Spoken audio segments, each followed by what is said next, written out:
So for today's lecture, I've chosen such a topic which you can see on your screen is corruption.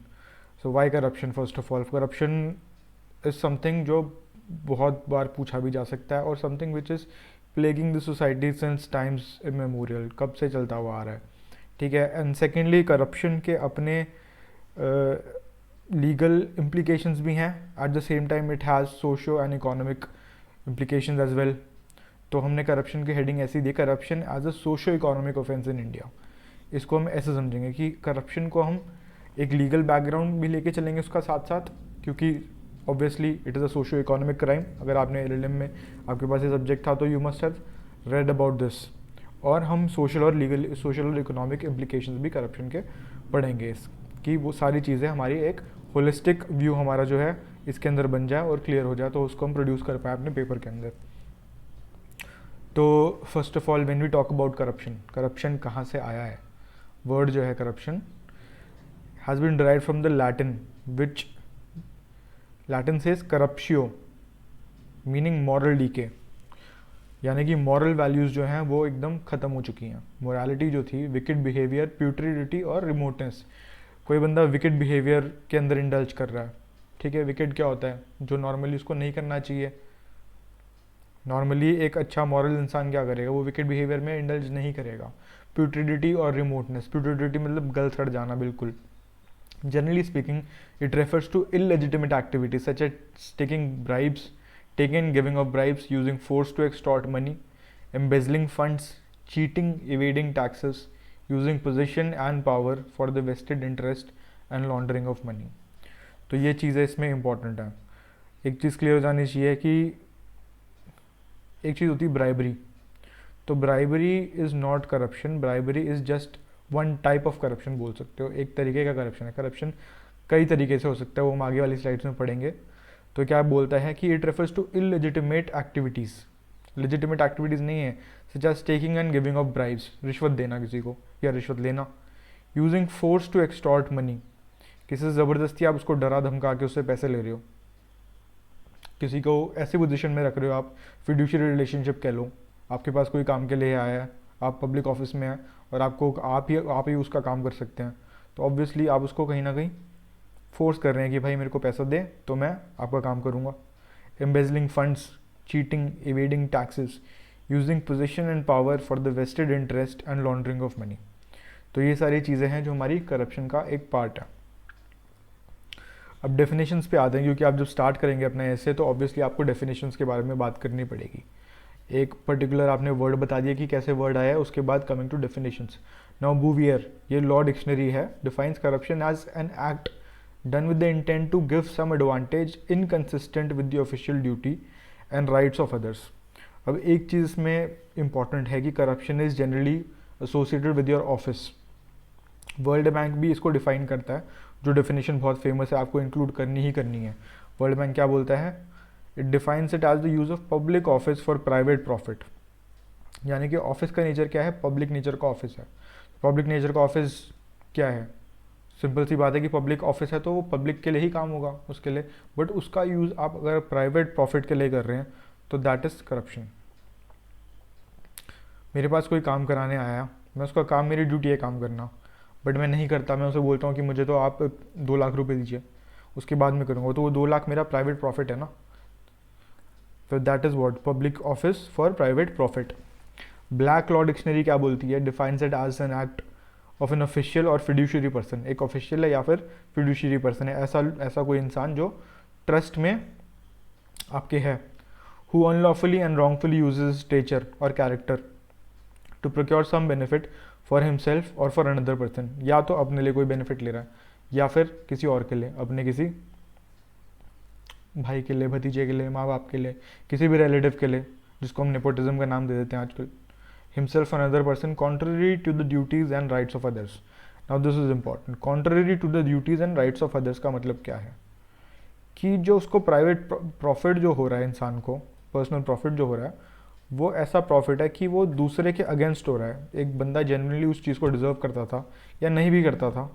For example अगर मैं same example लेता हूँ कि मेरे पास कोई इंसान काम करवाने के लिए आया अपना पब्लिक ऑफिस के अंदर, मैं उसको बोलता हूँ मुझे पैसे दो, तो उसका काम नॉर्मली वैसे भी हो जाना चाहिए था, बट इसमें क्या हुआ, उसको डिसएडवांटेज किया मैंने उससे पैसे मांग के, contrary to duty and rights of others ये काम हो रहा है।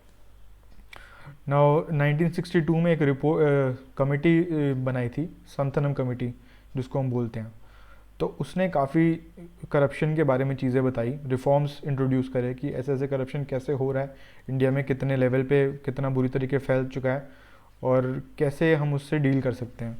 तो संतनम कमेटी के रिकमेंडेशंस के बेसिस के ऊपर काफ़ी चीज़ें इंडिया में काफ़ी रिफॉर्म्स आए भी थे। तो क्या बोलता है कि has observe that it is difficult to define corruption precisely and that the problem of corruption is complex, having roots and ramifications in the society as a whole।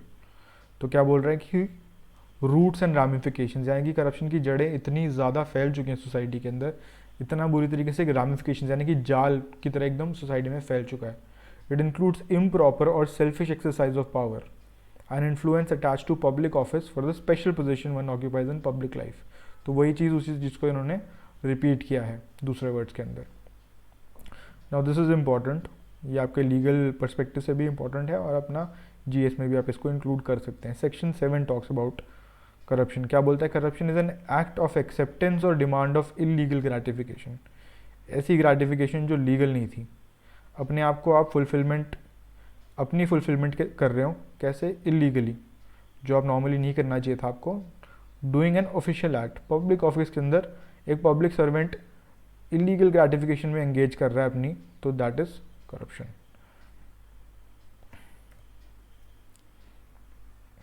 अब we have a tendency that essays के अंदर normally what it is seen that किसी चीज़ की history को बड़ा importance दिया जाता है, उसको लेके चलते हैं कि कैसे ये चीज़ इवॉल्व हुई, एंशिएंट टाइम्स में कैसा था, मिडिवल टाइम्स में कोई चीज़ कैसी थी। तो आपके इंट्रोडक्टरी पोर्शन के लिए दिस इज़ इम्पॉर्टेंट। क्या बोलते हैं, कौटिल्य का अर्थशास्त्र, जो हर कोई आजकल साइट करता है चाणक्य का अर्थशास्त्र बहुत ही ज़्यादा फेमस ट्रिटाइज हो चुकी है, हर कोई इससे कोट करना चाहता है। So that is something you can quote from here. Kautilya क्या बोलता है, Indian civilization corruption have caused maximum suffering to the humankind. In ancient Indian history, the great Indian philosopher says, just as it is not possible not to taste honey or poison put on the surface of the tongue, so it is not possible for the government servant dealing with money not to taste it in however small a quantity. तो कितना अच्छा comparison है। क्या बात कर रहे हैं कि जैसे कि आप अगर सपोज कोई हनी है, शहद की बूंद है या जहर है, आप अपनी जीभ पर रखते हैं, तो इतना इंट्रिकेट रिलेशनशिप है कि आपको कहीं ना कहीं वो ऐसा रिलेशनशिप है कि आप ना चाहते हो कि आपको उसका टेस्ट आ ही जाएगा। तो पब्लिक ऑफिस को कैसे डिफाइन करा है इन्होंने कि गवर्नमेंट सर्वेंट अगर पब्लिक ऑफिस के अंदर डील कर रहा है, कुछ काम कर रहा है, तो कहीं ना कहीं उसमें एक ग्रीडीनेस की जो बात यहाँ पर करी गई कि वो ग्रीडी जो ट्रेट है उसका, वो कहीं ना कहीं बाहर आ सकता है। On the difficulties of corruption detecting, Kautilya says, just as a fish moving underwater cannot possibly be found out either as drinking or not drinking water, so government servant employed in the government works cannot be found out taking money. तो second comparison इसने एक fish के साथ करा है। उन्होंने क्या बोला है कि पानी के अंदर अगर कोई मछली तैर रही है तो ये आपको कभी पता नहीं लगेगा कि मछली पानी पी रही है कि नहीं है। तो ऑब्वियसली गवर्नमेंट सर्वेंट की पोजीशन भी ऐसी है कि वो अगर गवर्नमेंट बॉडी के अंदर डील कर रहा है, गवर्नमेंट काम है उसका, तो रोज़ कहीं ना कहीं उसके पास ऐसी अपॉर्चुनिटीज़ आएंगी कि वो पैसे को एम्बेज़ल कर ले या ब्राइबरी में एंगेज करें, बट आपको पता नहीं लगेगा ना जब तक काफ़ी देर हो जाएगी, क्योंकि इतना इन डेप्थ वो है। तो नॉर्मली क्या होता है कि बहुत ज़्यादा टाइम बाद जब करप्शन का लेवल इतना बढ़ गया होता है तब हमारे को पता होता है। 2-3 साल बाद पता लगता है। स्कैम्स होते हैं कंट्री के अंदर, 2 साल बाद 3 साल बाद पता लगता है। कॉमनवेल्थ स्कैम में क्या हुआ, स्कैम तो हो गया बहुत पहले, जब इरेगुलरिटीज़ बाद में आई तब पता लगा ना कि हाँ भाई ये भी चल रहा था।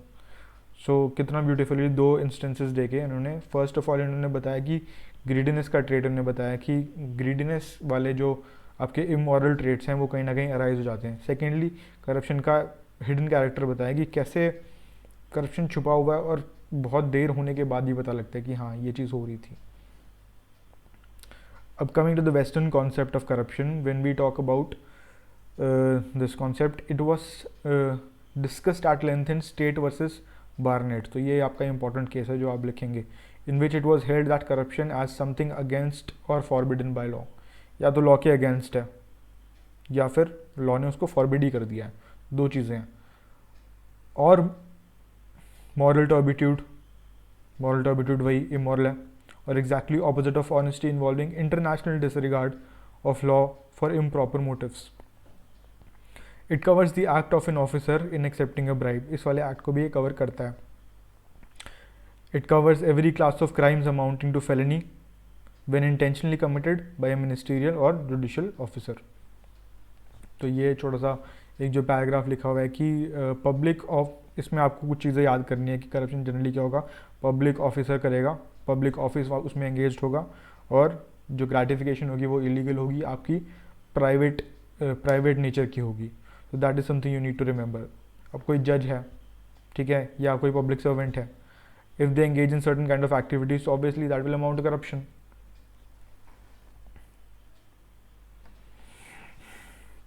Corruption can be clubbed under the ambit of socio economic crimes, ठीक है। तो ये हम लॉ वाला पार्ट यहाँ पर थोड़ा इंक्लूड कर देंगे। As it affects the society and economy of the state, society को भी इफेक्ट करता है और इकोनॉमी ऑफ द स्टेट को भी इफेक्ट करता है। कैसे करता है वो हम नेक्स्ट स्लाइड के अंदर आगे पढ़ेंगे। It is one of the prime reasons for social and economic instability in a country. अभी दूसरा केस है State of MP versus Ram Singh. State of MP versus Ram Singh में सुप्रीम कोर्ट ने क्या कहा, the menace of corruption was found to have enormously increased by the post war scenario. First World War और Second World War के अंदर क्या हुआ, बहुत ज़्यादा डिस्ट्रक्शन हुआ। डिस्ट्रक्शन की वजह से क्या हुआ, आपको चीज़ें रीबिल्ड करनी पड़ी, दोबारा से कुछ ना कुछ रीडेवलपमेंट का जो प्रोसेस था उसके अंदर बहुत ज़्यादा फंड्स चाहिए थे, ठीक है, बहुत ज़्यादा ग्रांट्स रिलीज़ हुए।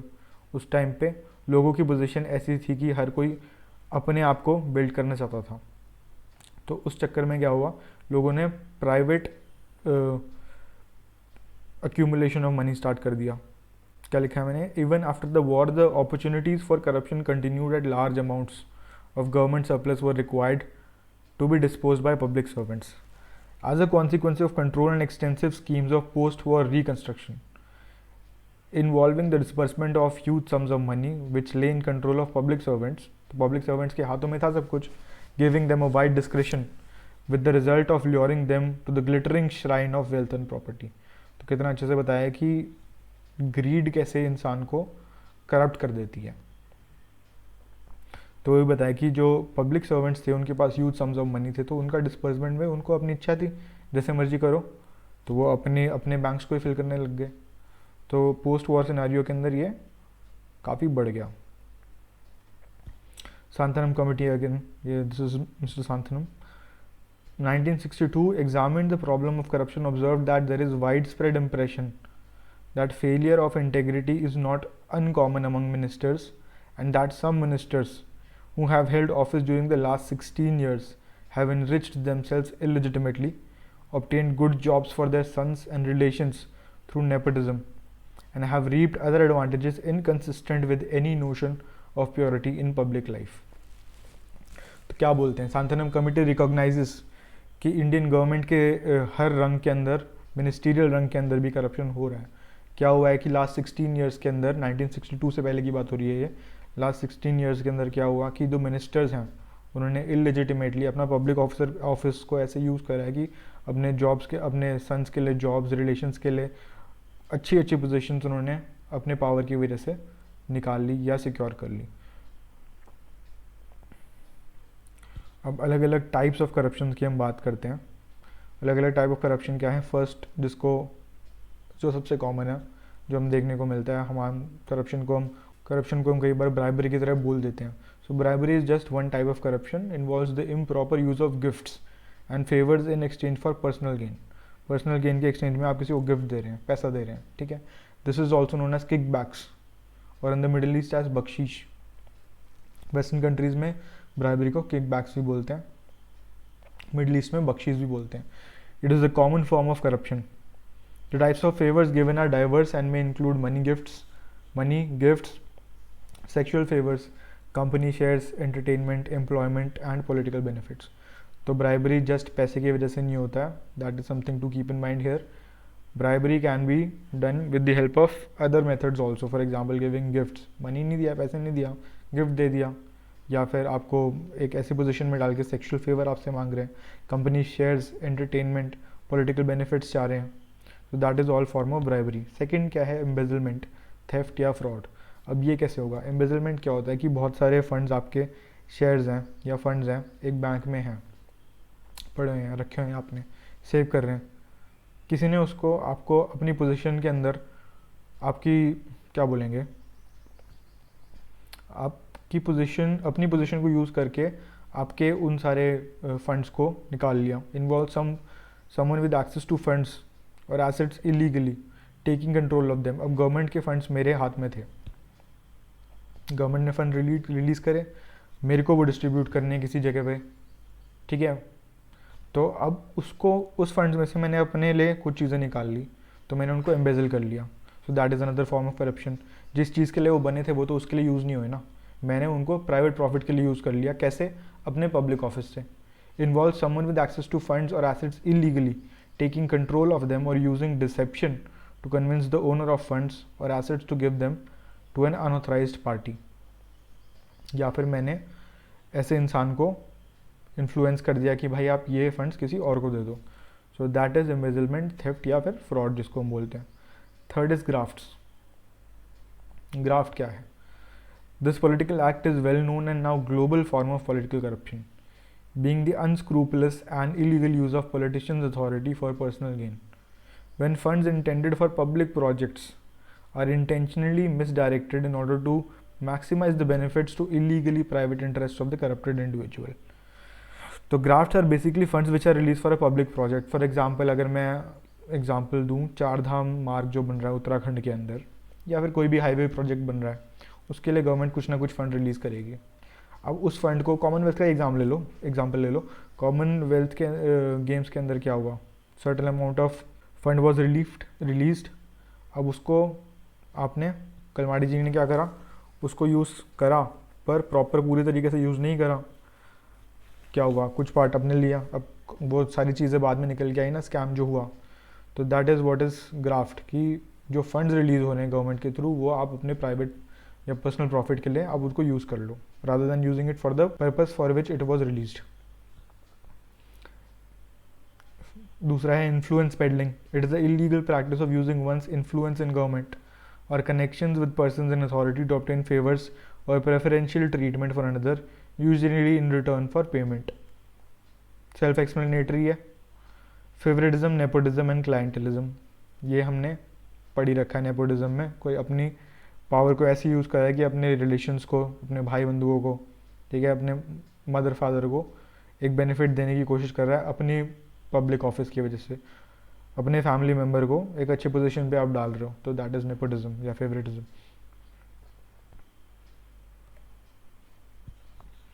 अब कॉजेज़ की बात करते हैं, करप्शन इंडिया में कैसे आ रहा है, क्यों आ रहा है। अब इंडिया से ही नहीं, आप कहीं पे भी देखो करप्शन के यही कहीं ना कहीं रीजंस होते हैं कि करप्शन एक इमर्ज करता है सोसाइटी में। तो these are the guiding factors because of which it flourishes in the society और rather envelops the whole, engulfs the whole society slowly. First is emergence of a political elite. Secondly, artificial scarcity created by people. अगर political elite जो है, political class जो है, कहीं ना कहीं बढ़ती जाएगी और अनगाइडेड रहेगी, तो obviously instances of corruption will increase. Secondly, artificial scarcity created by people. लोग artificial scarcity create कर देते हैं, ठीक है, उसकी वजह से क्या होगा, रिसोर्सेज कम लगने लगेंगे, तो obviously people will try to engage in immoralistic activities. Corruption is caused as well as increase because of the change in the value system. पहले क्या देखा जाता था कि वैल्यू सिस्टम बड़ा स्ट्रॉन्ग था, पीपल वर मॉरल, ठीक है, लोग अपने बारे में कम सोचते थे, लोगों के बारे में, आपस में, अपने दोस्तों के बारे में, सोसाइटी के बारे में एज अ होल ज़्यादा सोचते थे। बट धीरे धीरे this collectivistic society turn into a more individualistic society, उसकी वजह से लोग अपने बारे में ज़्यादा सोचने लगे, तो उससे क्या हुआ, all these instances grow in number, तो करप्ट होने लगे, लोग ग्रीडी होने लगे। Tolerance of people towards corruption, लोगों को लगता है कि ठीक है करप्शन है तो चल रहा है, कोई बात नहीं, मेरा काम अगर जल्दी होता है तो मैं अगर उसको 50 रुपये, 100 रुपये, 1000 रुपये ज़्यादा भी दे दूँ तो क्या फ़र्क पड़ता है, मेरा काम तो हो रहा है ना, तो लोग टॉलरेंट हो गए। Then another reason is vast size of population, resources कम है, पॉपुलेशन इतनी ज़्यादा है, तो फाइट तो रहेगी, लोग सोचते हैं कि ऑलरेडी चीज़ें ही नहीं है, तो कहीं ना कहीं जो भी मेथड हो सकता है उस तरीके से अपने आप को वो चीज़ पाने के लिए they resort to all such methods which might be moral और immoral. In a highly inflationary economy, low salaries of government officials, complex laws and procedures, अलग अलग लॉज हैं, प्रोसीजर्स हैं जो बहुत कॉम्प्लेक्स हैं. ठीक है, लॉ को समझने के चक्कर में जब तक आप उसको अप्लाई करोगे तब तक क्या होगा कि करप्शन तो हो चुका है, तब तक the damage has been done. तो that is another reason. Election time के टाइम पे तो जो होता है वो तो पता ही है आपको. Consequences of corruption. अब कॉन्सिक्वेंसेज क्या होते हैं करप्शन के, हम पढ़ते आए तो ऑब्वियसली इट हैज़, स्टार्टिंग में मैंने फर्स्ट स्लाइड में कहा था कि it has social aspect as well as an economic aspect. ठीक है, सोसाइटी को ये ख़राब कर देगा. इकोनॉमिक एस्पेक्ट, इकोनॉमी जो है वो इन्वर्सली प्रोपोर्शन है अमाउंट ऑफ करप्शन की वजह से. तो पढ़ते हैं. Corruption is as much a moral as a developmental issue. Moral aspect है ही, मॉरल वैल्यूज़ डिग्रेड हो जाएंगे. Corruption is likely to increase income inequality. ठीक है, इनकम इनइक्वालिटी को ये बढ़ा देगा. कुछ लोगों के पास पैसा ज़्यादा इकट्ठा हो जाएगा, कईयों के पास कम हो जाएगा. Corruption distorts markets and allocation of resources. Again economic aspect. It acts as an arbitrary tax and reduces the fundamental role of the government, legitimacy of the market economy and increases poverty. Black money generate होगा आपका. Politically, corruption increases injustice and disregard to rule of law. ठीक है, this is another social aspect. Basic human rights and freedom comes under threat. Human rights violation हो रहा है. आपके laws जो हैं, आपको जो नॉर्मली था आपका काम वैसे ही होना चाहिए था, वैसे नहीं हो रहा. तो ऑब्वियसली आपके जो राइट्स है, जो इम्प्लिसिट राइट था, वो कहीं ना कहीं ख़राब हो रहा है ना. अब उसका इन्फ्रिंजमेंट तो हो ही रहा है. पुलिस इन्वेस्टिगेशंस एंड अरेस्ट में भी based on political victimization of personal vendettas rather than on solid legal grounds. ये बहुत ही प्रॉब्लमेटिक है और ये चीज़ हो रही है.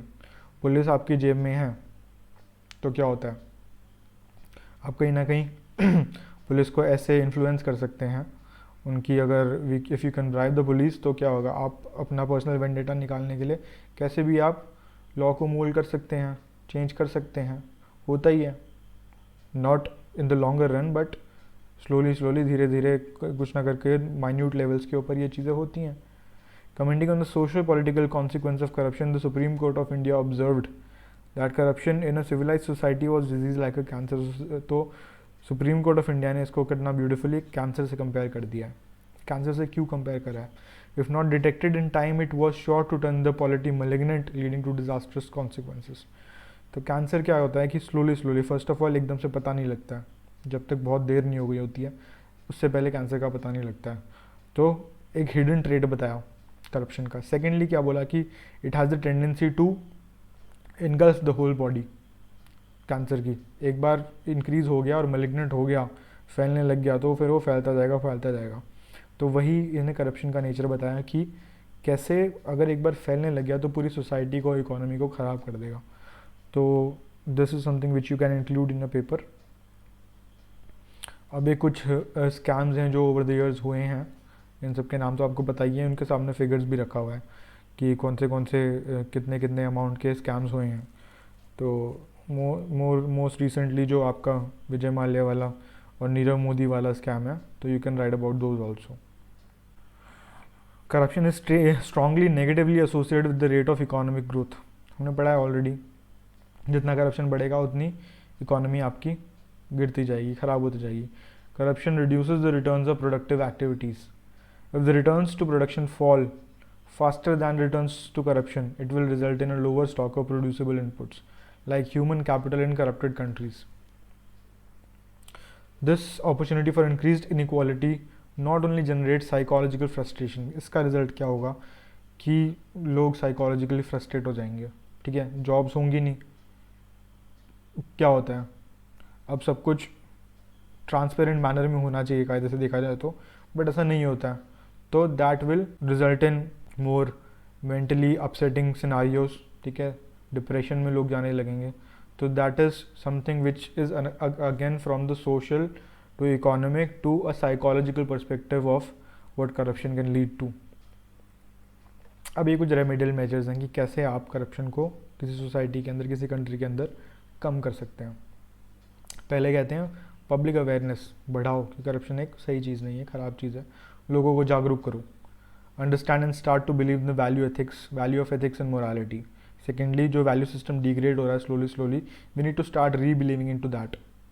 The role of politicians should be minimized. The decision of the commission or authority should be challenged only in the courts. अब जो एडजुडिकेशन वाले जो मैटर्स होते हैं, जो छोटे गाँव में, छोटे शहरों में क्या देखा जाता है, नॉर्मली MLAs MPs हैं, उनके पास लोग चले जाते हैं कि प्लीज़ मेरा काम करा दीजिए। तो ये जो एक कॉन्फ्लिक्ट कभी अराइज हुआ है, तो उसको आप जब ठीक कराना चाहते हैं, तो rather than going to the politically powered person, आप कोर्ट में जाइए, क्योंकि कोर्ट ऑब्वियसली वहाँ जजेस हैं, तो वो बेटर तरीके से आपको बताएंगे रादर दैन, क्योंकि वहाँ पर एक टेंडेंसी, अगर आप किसी पॉलिटिकल बंदे के पास जाएंगे तो he will always at the back of his mind have the tendency to influence himself, अपने आप को influence you for his personal benefit. तो electoral reforms are crucial. Electoral reforms के अंदर चेंजेस लाओ, क्योंकि उस टाइम पे बहुत ज़्यादा जो है करप्शन के इंस्टेंसेस बढ़ जाते हैं। ब्यूरोक्रेसी को स्ट्रॉन्ग करो, बैकबोन बनाओ। More and more courts should be open for speedy, inexpensive justice. Local bodies such as Lokpal आपका जो चल रहा था, independent of the government, like लोक अदालत, विजिलेंस कमीशंस, ये सब भी सेटअप होने चाहिए इनके अंदर। अगर ये हैं तो बेटर इनके अंदर ट्रांसपेरेंसी लानी चाहिए। और या फिर lastly with the right to information act, जो 2005 के अंदर हमारा आया था, हर रंग के अंदर, हर पब्लिक ऑफिस के अंदर यू शुड हैव एक्सेस कि आपका काम कैसे हो रहा है, आपके पास इन्फॉर्मेशन होनी चाहिए कि मेरा काम ऐसे हो रहा है और इस तरीके से हो रहा है, सो दैट कोई वहाँ पर गलती ना हो पाए। आप चेक कर सकते हो, system of checks and measures should be there at every level of public office. तो ये कुछ रेमेडियल मेजर्स हैं।